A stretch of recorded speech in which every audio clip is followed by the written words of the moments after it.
Obrigada pela oportunidade de trabalho. Boa noite. Que bom estar aqui com vocês novamente, que alegria.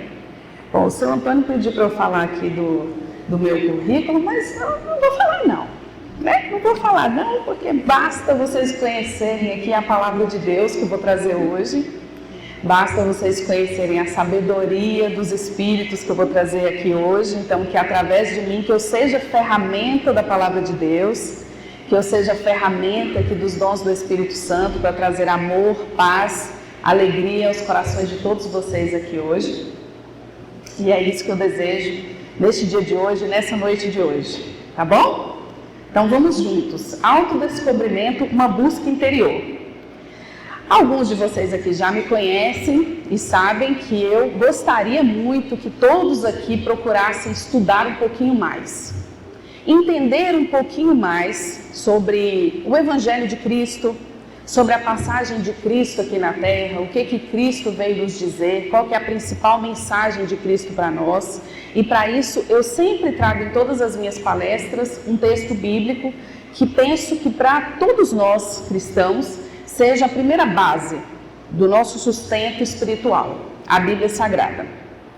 Os nossos 5 livros da doutrina, que eu não estou com eles aqui, mas o Evangelho segundo os Espíritos, o que vocês podem fazer de Evangelho no lar, mas as nossas 5 obras que podem embasar a doutrina do nosso Espiritismo. E hoje, em especial, sobre o tema da psicologia, que eu venho trazendo através das minhas palestras, tem uma série psicológica da Joana de Ângeles, que foi psicografado o Espírito Joana de Ângeles, escrito por Divaldo.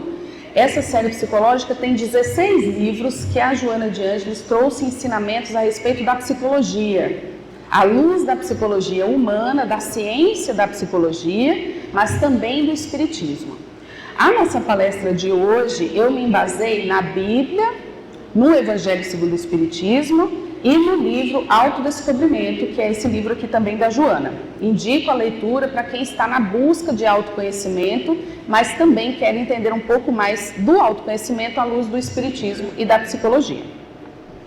Para começarmos o nosso momento de hoje, vamos começar com um texto bíblico que em certos momentos se fez até um tanto quanto polêmico, que é: "E conhecereis a verdade, e a verdade vos libertará."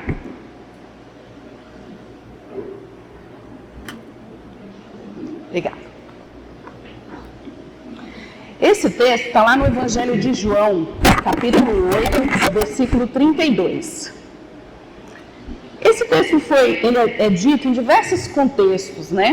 E um cuidado que eu sempre chamo a atenção é que a Bíblia é um livro complexo, muito complexo, e às vezes, se alguém ler a Bíblia em um texto único, em um único versículo, e distribuir esse entendimento, ele vai caber em diversas interpretações diferentes. E cada pessoa vai utilizar-se da interpretação que bem entender e que possa facilitar o entendimento daquilo que ela quer dizer naquele momento. Então precisa tomar cuidado quando está fazendo a leitura de um texto bíblico, porque a leitura da Bíblia precisa considerar o contexto da escrita, ou seja, quando é que foi escrito, para quem que foi escrito. Então nós temos as cartas, para quem foi escrito, para que povo, em que época que foi escrito. Então tem que se considerar o contexto e trazer a interpretação à luz da verdade. E tem outra coisa também, a Bíblia já foi traduzida em diversas línguas.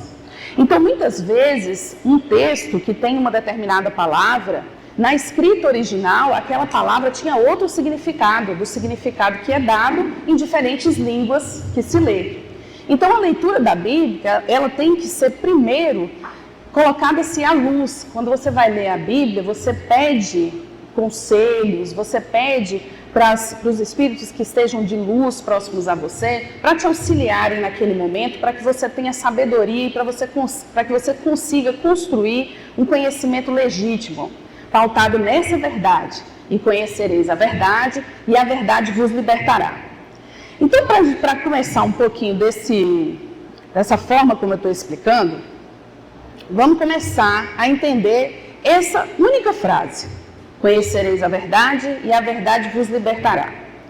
Antes de qualquer coisa, essa verdade não é uma verdade só externa, ou seja, aqui não está se falando apenas de alguém dizer a verdade. Olha, fulano está falando a verdade e Beltrano está falando mentira. Não é sobre isso apenas o texto.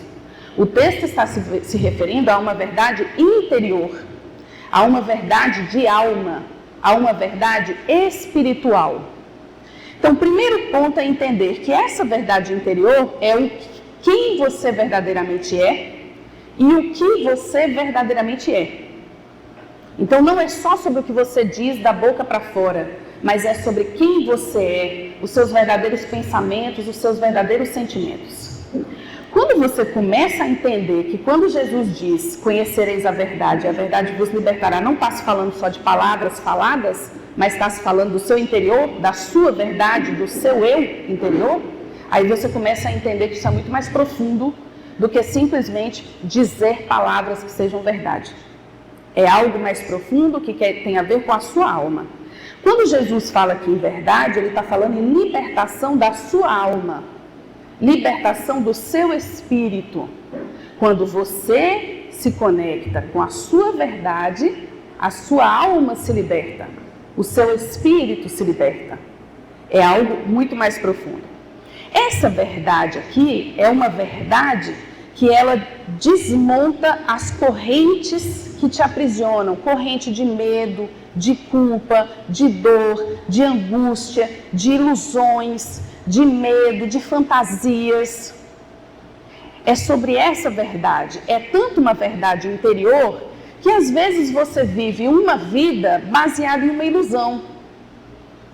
Quando Jesus disse, conhecereis a verdade e a verdade vos libertará, ele está falando disso, que você pode estar vivendo em uma ilusão e a verdade vos libertará. Quando Jesus diz isso, ele está falando sobre, às vezes, você está vivendo baseado em uma culpa, em um medo, em você estar vivenciando algo que você fantasiou, que aquilo nunca existiu. São situações da nossa vida cotidiana que podem estar nos aprisionando e quando nós conhecermos essa verdade dentro de nós, essa verdade nos libertará. Então, não é somente sobre palavras. Segundo, baguncei? Arruma aí para mim, amigo. Tá bom. Veja aí, pronto. Fomos. Eu estou indo para cima, né, eu acho? Aqui, prontinho. Agora só voltar aí. Obrigada, Carlos. Carlos, nosso amigo, está sempre aqui nos ajudando. Prontinho. Agora, como eu disse, vamos ler então o texto deste versículo. Vamos começar lá em João capítulo 8. Esse versículo está no 31, vamos começar no 30. Tendo proferido essas palavras, muitos creram nele. Estamos falando aqui de Jesus. E Jesus dizia aos judeus que nele crerem: se permanecerdes na minha palavra, sereis meus verdadeiros discípulos. Conhecereis a verdade e a verdade vos libertará. Veja, eu li aqui só 3 versículos, 2 anteriores e o que eu acabei de ler, e já mudou o contexto. Replicaram-lhe, ou seja, os discípulos falaram: tá, mas nós somos descendentes de Abraão e jamais fomos escravos de alguém. Como dizes tu, Jesus, sereis livre?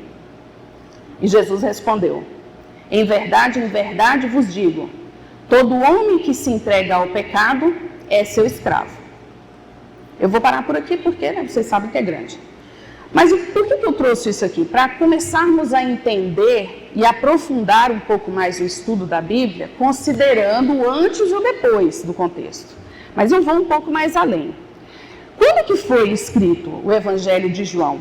O Evangelho de João foi escrito entre 90 e 100 anos depois de Cristo.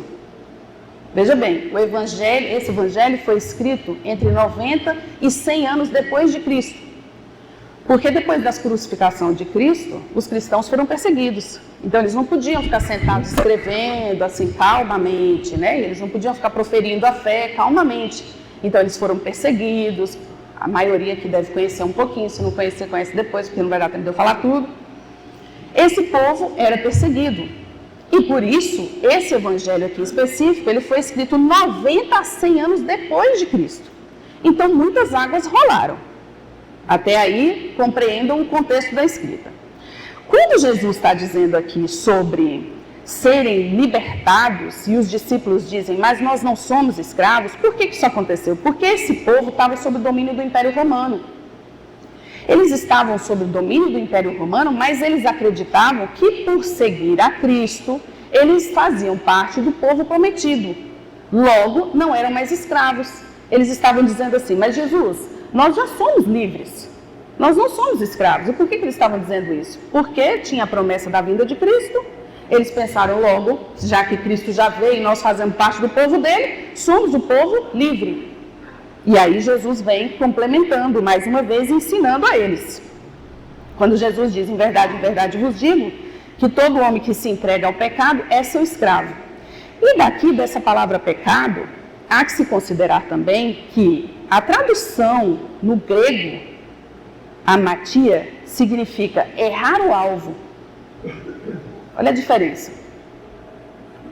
Quando Jesus diz aqui, então, em verdade vos digo, todo homem que se entrega ao pecado é seu escravo, a palavra pecado aqui no grego, na primeira tradução lá, significa errar o alvo, se distanciar de Deus. Errar o alvo é o quê? Errar o direcionamento. Então, se você estava direcionado a Deus, às coisas de Deus, às coisas divinas, quando ele diz que o homem que está no pecado, ou seja, o homem que está errando o alvo, fora da direção de Deus, este homem se torna escravo. E eu vou dar aqui alguns exemplos na nossa vida cotidiana. O que isso significa, Ju? Isso significa que, às vezes, você se coloca em uma situação, por exemplo, de uma mentira.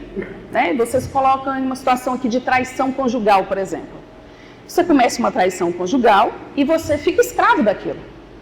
Porque você não pode ir em determinados lugares, você não pode conversar com determinadas pessoas, você fica com medo de dizer alguma coisa para onde você foi, para onde você deixou de ir, você fica meio assim, você vira escravo de você ter mudado essa direção.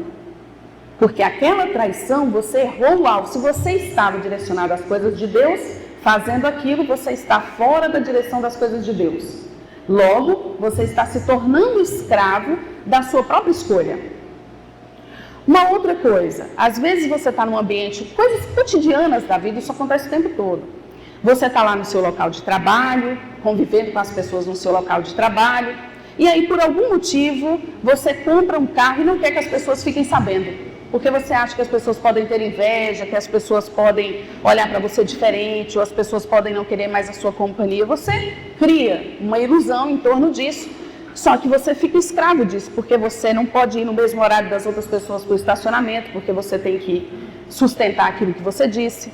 Você não pode dar uma carona, você às vezes se esquece de falar para a pessoa e comenta que você passou num posto X e YZ, ou seja, você se torna escravo de ter escolhido comprar aquele carro, você se torna escravo de ter escolhido não contar para as pessoas por achar que as pessoas podem ter inveja ou não. Você mudou o alvo, mudou o direcionamento. Isso acontece também muitas vezes, eu atendo dentro da área da psicologia financeira. Às vezes a pessoa quer começar a, por exemplo, guardar dinheiro, mas ela mora num condomínio, as crianças estudam numa escola X ou Y, e ela fala, não, mas eu não posso mudar agora, porque as pessoas vão pensar se eu mudar para esse condomínio? As pessoas vão achar que eu estou ficando pobre. Mas o que as pessoas vão pensar se eu tirar meus filhos dessa escola? Ela se torna escrava das próprias escolhas.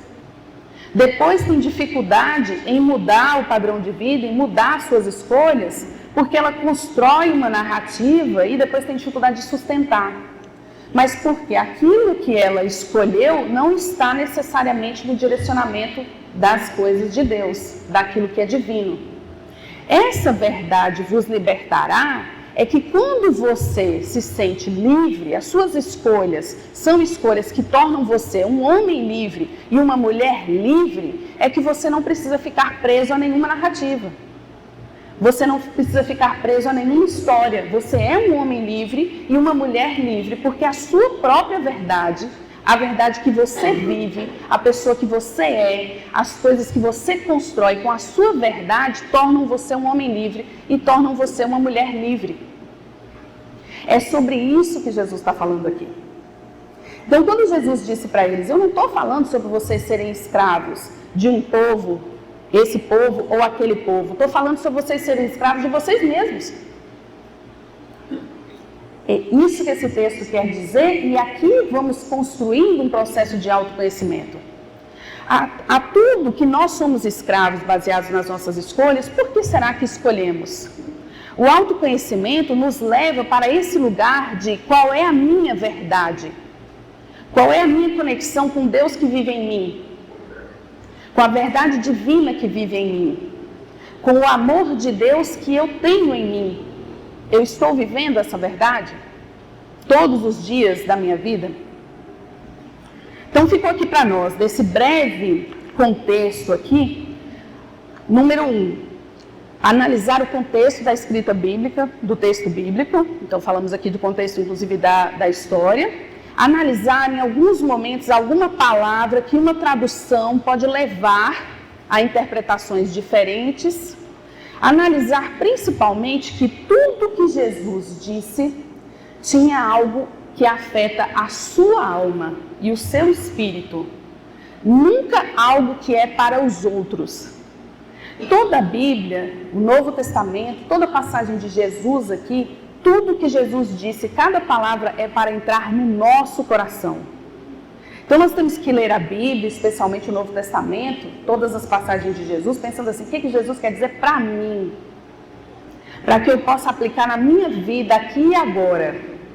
Se você leu e você não conseguiu colocar na sua vida, lê de novo.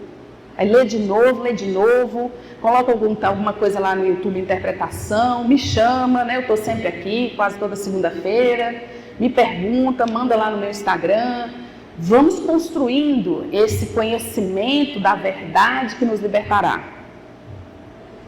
Passando um pouco mais adiante, desculpa, amigo, eu estou aqui hoje é para a gente se distrair um pouquinho, né?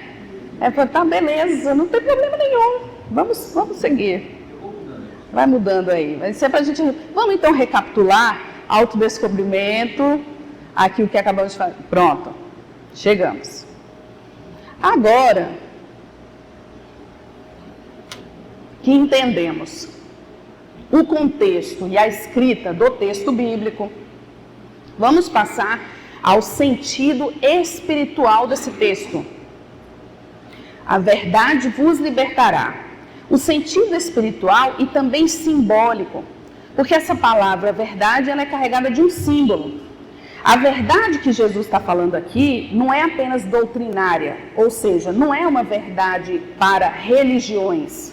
Essa religião é a verdadeira, essa outra religião é a verdadeira, aquilo que aquela pessoa lá está falando é a verdadeira, aquilo outro é o verdadeiro. O pessoal que vai para o inferno é que é verdade, o pessoal que vai para o céu que é verdade, o pessoal que vai para o purgatório que é verdade, o pessoal que vai para o umbral. Então tem muitos lugares para onde as pessoas vão, né?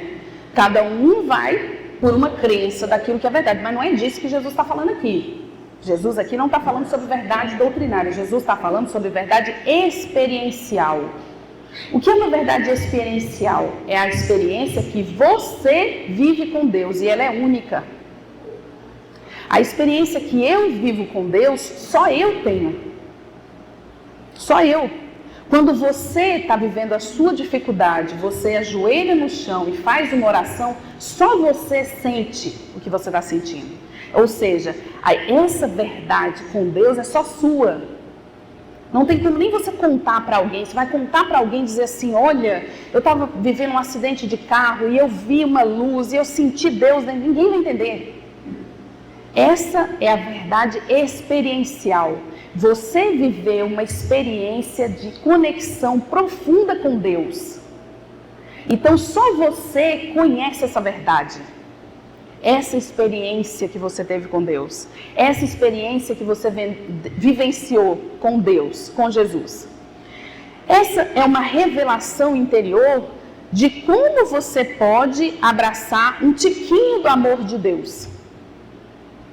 Essas pequenas experiências que nós temos no dia a dia, ou essas experiências que nós temos em situações graves, está com um filho em coma no hospital, ou você mesmo viveu uma situação de UTI, ou alguém que você conhece, ou você conhece alguém que viveu a cura de um câncer, ou você conhece alguém que conseguiu um emprego, ou as pessoas que fazem promessas e vivem milagres, verdadeiros milagres. Essa é uma experiência única daquela pessoa, que ela vivencia. Essa é uma revelação de Deus para aquela pessoa. Então, você e Deus, é só vocês dois. Eu e Deus, só eu e Ele. Essa é a minha verdade com Ele. E você, ao se proporcionar um encontro com Deus, você vai viver essa verdade que vai te libertar. Mas te libertar do quê? De doutrina? Não. Te libertar das suas prisões. Jesus sempre fala para você. Então, te libertar da sua culpa, do seu medo, da sua mágoa, do seu ressentimento, da sua dor. É você e Ele se curando, se reconstruindo, você confiando nele, no amor dele, experienciando tudo isso no seu dia a dia. Esse convite aqui é um convite para você entrar em contato com essa experiência divina dentro de você, só você e Ele. Mas veja, essa natureza divina, em primeiro momento, o conhecereis a verdade é um ato de consciência.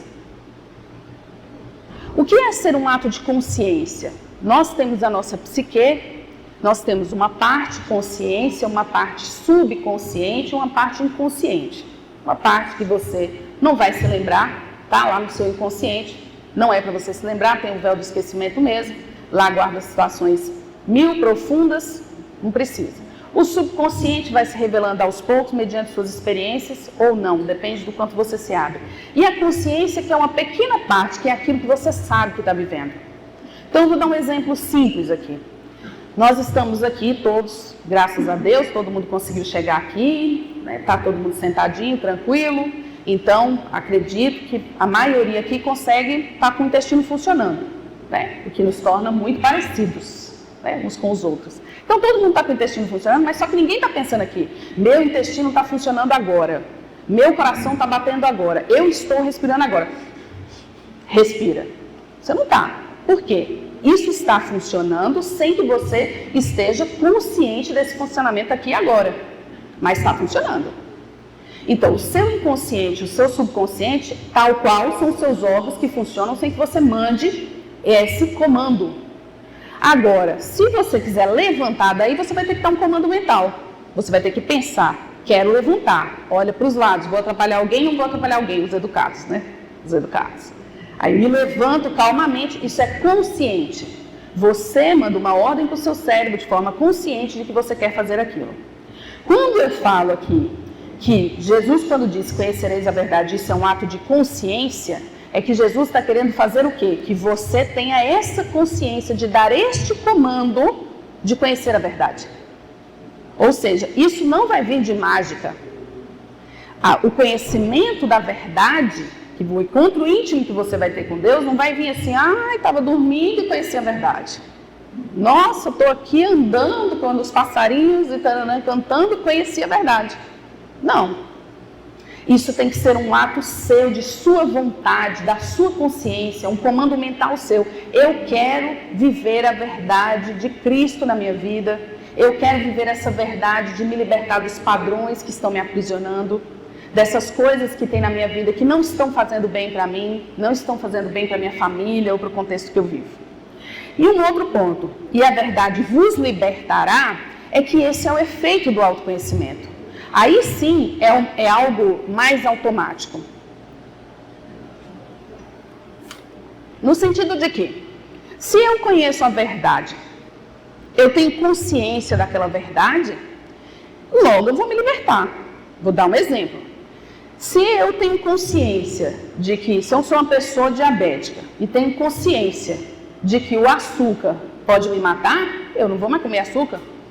Ou seja, a verdade me libertou. Mas por que essa verdade me libertou? Porque eu tomei consciência. Então essas duas coisas caminham juntos. Conhecereis a verdade, que é um ato de consciência, você tem que dar o comando mental na sua própria vida. E a verdade vos libertará. A partir do momento que você toma consciência, essa verdade está te libertando. Porque você tomou consciência, você vai procurar não fazer mais aquilo que está atrapalhando a sua vida. É sempre que a gente consegue? Não, nem sempre a gente consegue fazer aquilo que é melhor para a nossa própria vida. Mas o treino, a continuidade, não desistir, tá sempre ali falando, nossa, por hoje eu não consegui, mas eu vou continuar tentando, eu vou continuar buscando essa verdade, eu vou continuar buscando que essa consciência dessa verdade me liberte. Agora vai ser. Ei! Aí assim, tá vendo, né? A constância, gente. A constância é o treino, né? Vocês viram aqui, né? Quem sabe faz ao vivo. Lá no Livro dos Espíritos, questão 919. Não trouxe porque não achei. Deve estar em alguma gaveta lá em casa, não achei. Livro dos Espíritos, questão 919. A pergunta: qual o meio prático mais eficaz para se melhorar nesta vida e resistir ao arrastamento do mal? Pergunta bem feita, hein? Pergunta bem feita. Porque o que a pergunta está dizendo, como é que eu faço para resistir ao arrastamento do mal? Não é uma coisa simples, assim, o mal está ali. O mal está ali, não, está dizendo o arrastamento do mal. Sabe o arrastão lá do Rio de Janeiro? Você está assim, de qualquer jeito, você pode estar correndo, o arrastamento vai te arrastar. E a resposta é: um sábio da antiguidade vos disse, conhece-te a ti mesmo. Vou repetir. Qual o meio prático, hein? Prático, rápido, resolutivo, mais eficaz para se melhorar nesta vida, essa encarnação aqui que a gente está, e resistir ao arrastamento do mal? Um sábio da antiguidade já vos disse, conhece-te a ti mesmo. E por que isso é tão eficaz? Vou dar um exemplo. Todos os sentimentos humanos, se são sentimentos humanos, é de se sentir. Ou seja, a inveja todo mundo tem. É que tem gente que não quer ter, mas todo mundo tem. É um sentimento humano? Todo mundo tem. Ambição? Todo mundo tem. É um sentimento humano? Então todo mundo tem. O amor? Todo mundo tem. As pessoas mais ruins têm também. O ciúme, a mágoa, a consideração, o emocional. Todos os sentimentos humanos são dos seres humanos. Ou seja, todo mundo sente. Só que quando você conhece, você pode resistir ao arrastamento do mal. Ou seja, se você conhece você mesmo e sabe que você tem inveja, isso é ouro. É ouro. Porque se você conhece você sabe que tem inveja, você pode resistir ao arrastamento do mal. Você pode olhar para você e falar, olha, eu estou vendo aqui, você consigo mesmo, não precisa você falar para os outros. Não precisa falar para as outras pessoas, não, que os outros fiquem sabendo que você tem inveja, isso não interessa. Você tem que saber para você, a sua verdade é sua, é íntima. Então você não precisa se expor, não precisa ter medo de se expor. Agora, se puder, né, se tiver uma dificuldade, fala com o psicólogo, né? Fala com o terapeuta, fala com um profissional. Mas aí você percebe, você cai na real e fala, não, eu tenho inveja, eu estou com inveja de fulano, beltrano, eu estou com inveja. Se você conhece isso, você pensa, não, eu tenho inveja, então eu não vou me colocar nessa situação, não, só vou piorar. Senão eu vou piorar. Eu não vou ficar seguindo no Instagram pessoas que vão aumentar a minha inveja, que vão fazer a inveja ser potencializada pela raiva, ou pelo ciúme, ou por outros sentimentos de baixa vibração. Como que você consegue, então, resistir ao arrastamento do mal? Conhecendo você.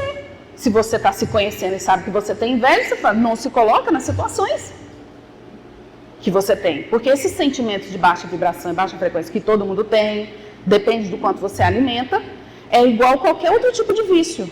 Uma pessoa que está se recuperando do álcool, ela não vai se colocar numa festa que tem um monte de gente bebendo. Ela não vai.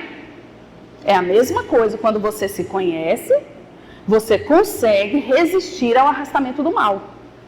Porque você observa o seu comportamento, você observa a sua conduta, os lugares que você vai frequentar, as pessoas que você vai conviver, os ambientes onde você estará.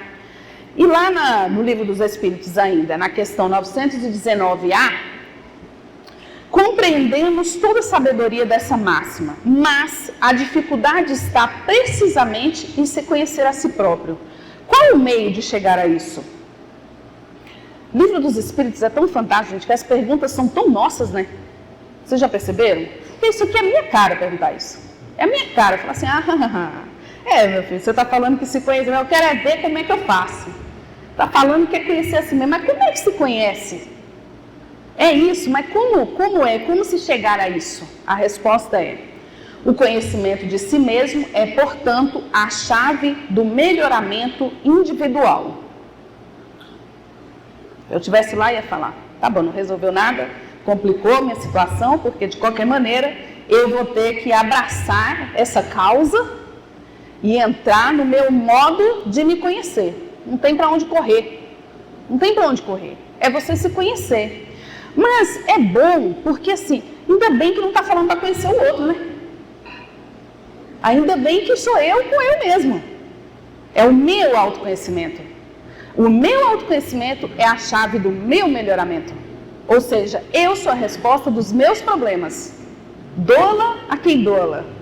Pode ser que isso seja bom, pode ser que isso seja ruim. Eu acho ótimo. Mas não é fácil. Porque é muito mais fácil culpar alguém. É muito mais fácil a responsabilidade ser do outro.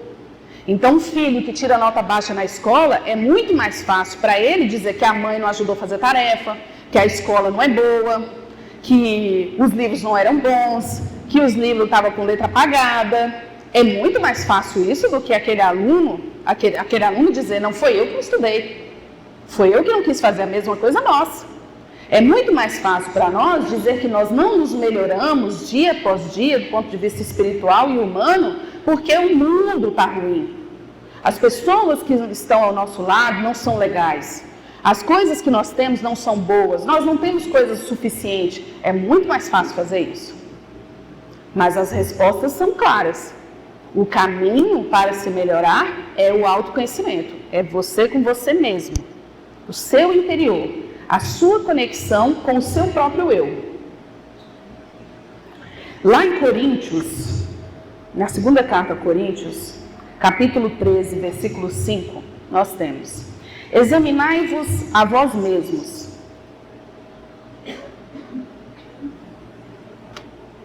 Se permaneceis na fé. Provai-vos a vós mesmos, ou não sabeis quanto a vós mesmos que Jesus Cristo está em vós. Vou repetir. Examinai-vos a vós mesmos, se permaneceis na fé. Provai-vos a vós mesmos. Ou não sabeis quanto a vós mesmos que Jesus Cristo está em vós? Todo mundo vai sair daqui hoje com a certeza de que Jesus está em você. Esse coleguinha que está aí do teu lado, Jesus está nele. Você, Jesus está em você. E aquele coleguinha que está trabalhando com você, Jesus está nele. Aquela pessoa difícil que ninguém merece, Jesus está nela. Aquelas pessoas que você tem dificuldade com o trato, Jesus está nela.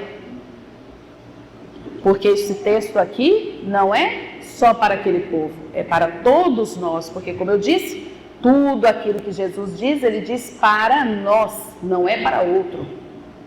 É para o meu entendimento. Aqui, Paulo está nos convidando para essa introspecção espiritual e mais para essa certeza do amor de Deus. Para nós termos a certeza de que Jesus está em nós, está conosco o tempo todo. Naquele momento de dificuldade, a quem eu devo recorrer? Jesus está em você. Naquele momento de alegria, com quem eu devo comemorar primeiro? Eu comigo mesmo e Jesus que está em mim. Por isso que é importante você comemorar suas próprias vitórias, porque é você e Jesus em você que está comemorando. A alegria é de Deus, ela eleva a sua vibração. Então, a presença de Jesus dentro de nós não é para a gente recorrer só na dor. Às vezes nós nos lembramos de Jesus só como médico dos médicos, só como aquele que está ali para nos sustentar no momento de dor, mas nós temos que nos integrar a Jesus. Nos integrar a Jesus que está em nós. Nós somos seres completos, nós temos alegrias e dores, nós temos felicidade e tristeza, Nós somos seres completos, nós temos tudo isso. Então, compartilhar de todos os sentimentos com Jesus que está em você, que está em nós. Vivenciar a presença de Cristo em nós. Essa é a prática da fé. A fé é acreditar em algo que você não está vendo.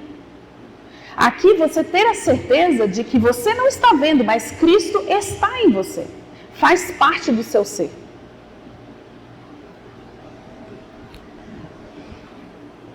Essa série aqui que eu contei para vocês, do livro de Joana, eu trouxe aqui alguns textos de outros livros. Então tem um trechinho no livro O Ser Consciente, da série psicológica da Joana, que ela diz: o autodescobrimento se torna uma necessidade prioritária na programática existencial da criatura. Aí muitas pessoas acham difícil o texto da Joana, né? Um pouquinho mesmo. Uma necessidade prioritária é prioridade, você fazer em primeiro lugar, na programática existencial da criatura. Então, todos nós fizemos uma programação encarnatória, fizemos uma programação com algumas coisas para a gente vir aqui e cumprir. O que a Joana está dizendo aqui nada mais é que o autodescobrimento é uma necessidade com prioridade para você cumprir a programação existencial que você se propôs. Esse texto está dizendo isso. Para você cumprir a sua missão, que você mesmo se colocou, a sua programação, você precisa fazer o autoconhecimento, o autodescobrimento de você mesmo. Em outro livro, também da Joana, psicografado pelo Divaldo, eu trouxe o texto do livro O Homem Integral, lá do capítulo 3. Ela diz: o homem possui admiráveis recursos interiores não explorados, que lhe dormem em potencial, aguardando o desenvolvimento. O que ela está dizendo aqui é também outra certeza. Nós não fazemos ideia do nosso potencial. Nós não fazemos ideia da força que temos, dos recursos internos que nós temos. Quando que as pessoas vão descobrir? Quando passam por alguma dificuldade, ou quando vão tentar uma promoção no trabalho, que aí estuda, consegue, eu não sabia que eu podia tanto. A pessoa passa por uma dificuldade e depois fala: nossa, eu nunca imaginei que eu fosse conseguir vencer essa batalha na minha vida. Eu escuto isso direto. E isso é exatamente o que ela está dizendo. Os seres humanos não têm noção dos recursos que tem dentro dele. Então você que está aqui me ouvindo agora, você não tem noção dos recursos que está dentro de você para você usar para vencer o que quer que você esteja passando. Para conseguir o que quer que você queira. No caminho do bem, no caminho do cumprimento daquilo que você programou nessa encarnação, nessa existência.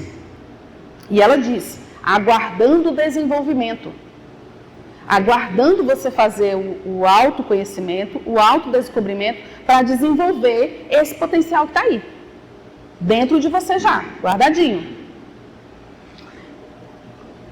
Fazem-se imprescindíveis alguns requisitos para que seja logrado o autodescobrimento com a finalidade de bem-estar e de logros plenos, de vitórias, a saber, insatisfação pelo que se é ou se possui ou como se encontra, isso a maioria tem.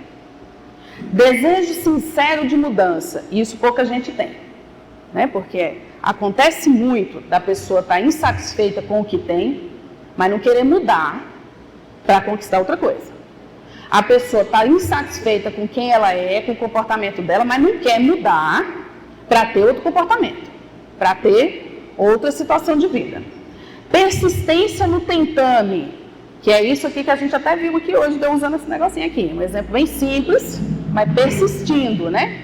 Vamos persistindo, mas na vida também.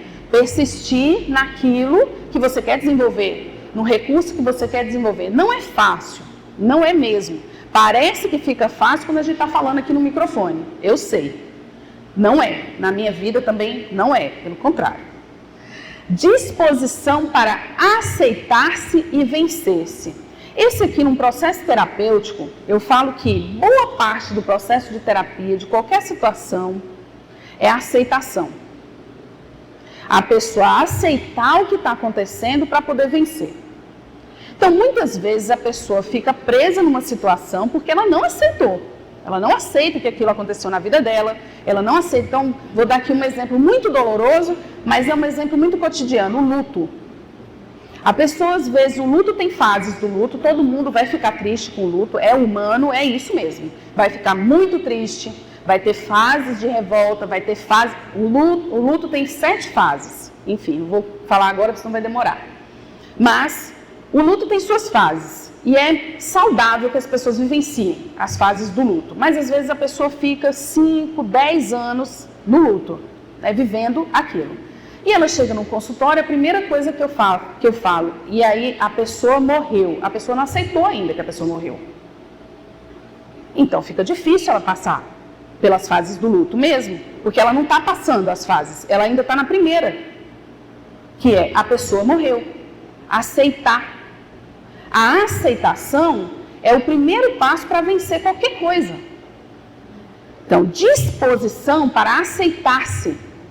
Isso é no processo de autoconhecimento. No processo de autoconhecimento, eu me aceitar que não sou tão boa, eu me aceitar que sou maldosinha, eu me aceitar que sou fofoqueira, eu me aceitar que sou invejosa, eu me aceitar que sou preguiçosa. Aceitar coisas humanas em mim. Esse é um passo importante. Aceitar que eu sou uma doadora, que eu gosto de fazer muito para as outras pessoas, mas não gosto de fazer nada para mim. A pessoa me pergunta, você pode isso? Pode, mas você pode ir na academia? Não, não posso, porque eu estou ajudando outra pessoa. Então, está sempre fazendo para o outro. Está sempre fazendo para o outro. Tem que aceitar que você gosta muito mais do outro que de você. Esses são exemplos cotidianos.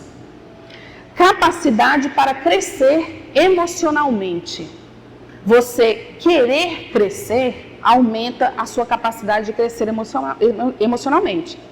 Isso que nós estamos construindo aqui hoje, a percepção desses sentimentos, a percepção de que tudo isso vive em mim e de que tudo isso faz parte de mim, é uma capacidade de crescimento emocional. A aceitação e a percepção de que tudo isso está em mim é uma capacidade de que eu posso crescer vivenciando isso, me melhorando dia após dia. Isso torna o processo de autoconhecimento possível. Pronto. Leio um caso do tempo. Assim Deus criou o ser humano à sua imagem, a imagem de Deus o criou, homem e mulher os criou. Gênesis 1, 27.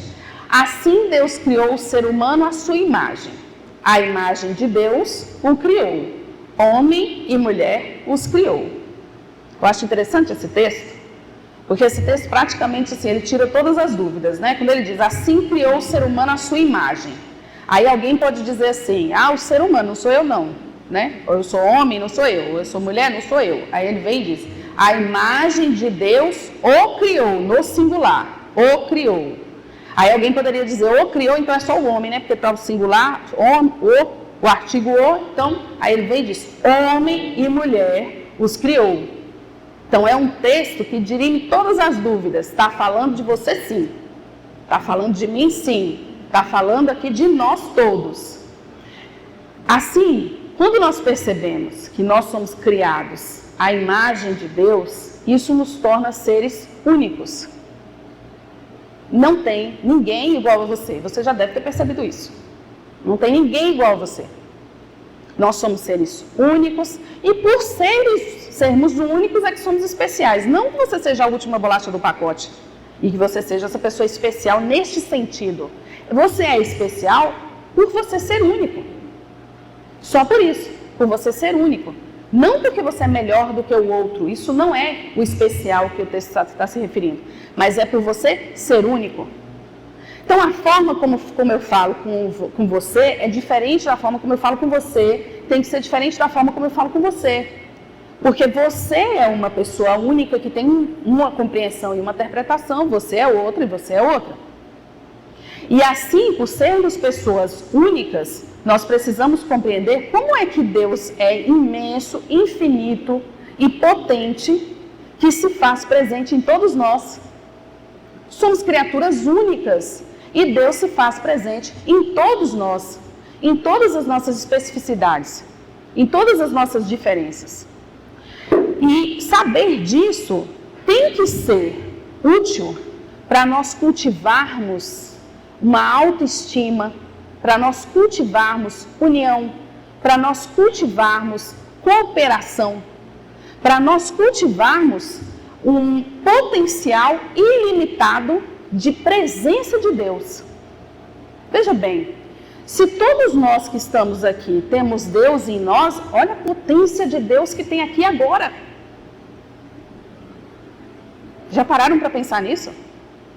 Se os textos que eu li aqui anteriores, o texto examinai-vos, pois Jesus está em vós. Já disse, Jesus está em vós. E esse texto está dizendo, você é criado à imagem e semelhança de Deus. E cada um de nós aqui temos Jesus e Deus em nós, a potência de Deus que tem aqui hoje, que tem aqui agora. Que nós estamos juntos, uns dos outros, fazendo juntos essa potência. Só que essa potência não está só aqui agora, ela está na sua família. Você vai chegar em casa, tem mais alguma pessoa lá que tem Deus. Você vai chegar em casa, tem outro fulano lá, tem Deus lá. Então uma potência de Deus está na célula da sua família. Você vai chegar no seu trabalho, aquela pessoa tem Deus. Aquele outro, Jesus está lá. Aquele outro, lá tem uma potência de Deus. Ou seja, em todo lugar onde você estiver, que tiver outro ser humaninho, lembre-se que ali Deus também está. Onde um ou mais estiverem reunidos em meu nome, ali também estarei. Mas as pessoas pensam que ali Jesus só estará se estiver rezando o Pai Nosso, né? Se as pessoas derem as mãos um ou mais e fizerem uma oração. Mas não, é mais uma questão de interpretação.